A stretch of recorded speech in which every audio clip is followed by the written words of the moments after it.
Welcome to NEBA Spotlight. Today, I'm very happy to introduce Merrill with Smith Douglas Associates. Merrill, tell us about your business. Absolutely. Again, thank you, Greg. I started Smith Douglas Associates several years ago, and I specialize in B2B marketing consulting, personal branding, and commercial podcast production. So a little bit about me. Born and raised on Long Island, I love books, baking, genealogy, cats, and hockey. And yes, I know the Bruins are going to win this year. Go Bruins. I taught myself how to read it when I was 2.5, was a published author by 9. And I therefore got a BA in communications up in Henniker, New Hampshire with New England College. And after graduating, I had a choice. Did I want to write the great American novel, or did I want health insurance? So off I went to corporate marketing for the next 30 years or so, primarily in the STEM field. So if you've ever seen The Big Bang Theory, that's everyone I ever worked with and most of my friends. So my superpower is translating geek to muggle.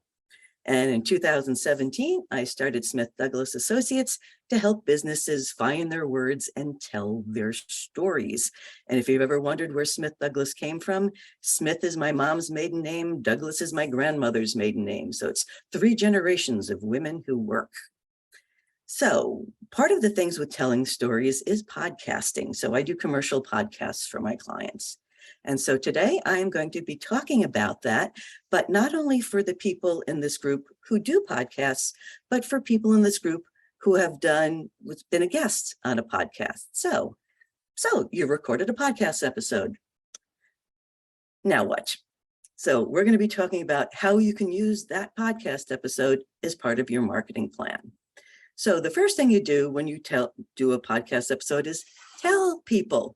This is kind of self-explanatory, but some people just don't get that point. So you've recorded a podcast, share it on your social, post it on your website. If you have a newsletter, put it in there. If you do e-blasts, send it out there. If you're particularly proud of it, add it to the email signature of your emails.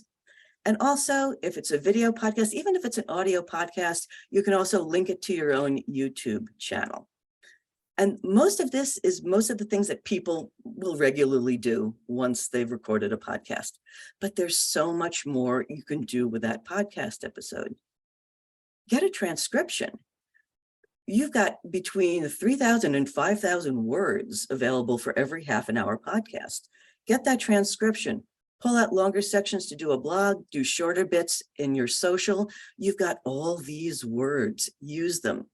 And if you've been a guest on somebody else's podcast, ask them for a transcript and tell them you're using it to market their podcast to your network. Because the big challenge when you're a podcast producer is you keep sending out the same thing to the same people. They would love to have their guests market their podcast to your network. So you're actually doing a big favor to the people who interviewed you. The other thing you can do is pull out some audio or video clips. These are also known as audiograms, videograms, shorts, or teasers. You put these on your social media. You post them on TikTok and Shorts.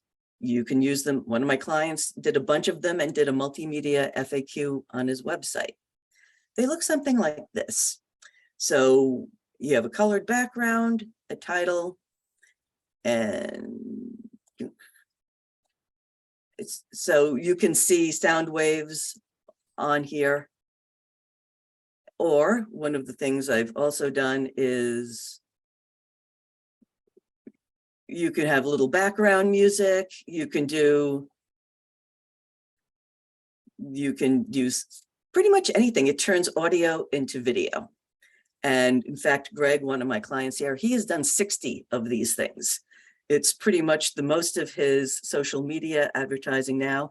And 3 months ago, he got a nice big new client that really liked his audiograms.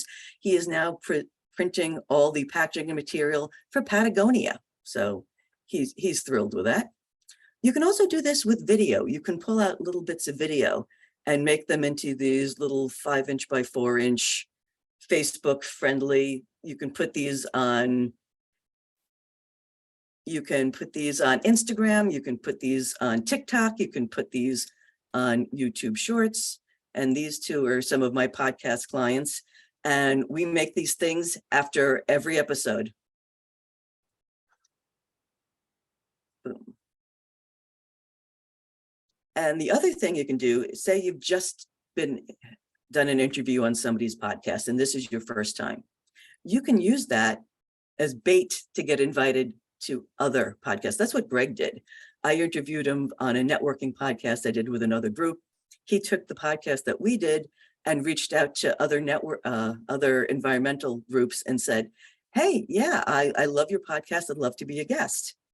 So that's one of the things you can do. You can use that recorded podcast as proof of concept in order to get invited onto other podcasts.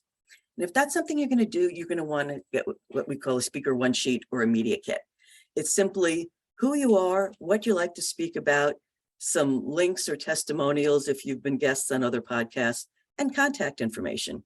They're really easy to make. I did this one on Canva, just using one of their resume templates. And so it's a good way to forward it to a podcast producer saying, I think I'd make a great guest. And pretty much every time you record an episode, whether it's one of your own or you're a guest on somebody else, just repeat all these steps. Today's world runs on content. Don't just record one and go, use it and reuse it and reuse it, especially if your content is evergreen. It's not time sensitive. You've got so much content. You've got words, you've got pictures, you've got audios. Use them and use them a lot. So what I do with my podcasting clients is, if you're interested in starting your first podcast, I can either talk you through it, doing it yourself, or I can do all the work and you just show up and talk. If you've been a guest on somebody else's podcast and you're interested in some transcriptions or audiograms, I also do that, and I would be happy to help. And after that, thank you. If you have any questions, you can reach out to me. My contact information is in the chat. It's also on the screen. And so have a thankfully beautiful, slightly snowy day.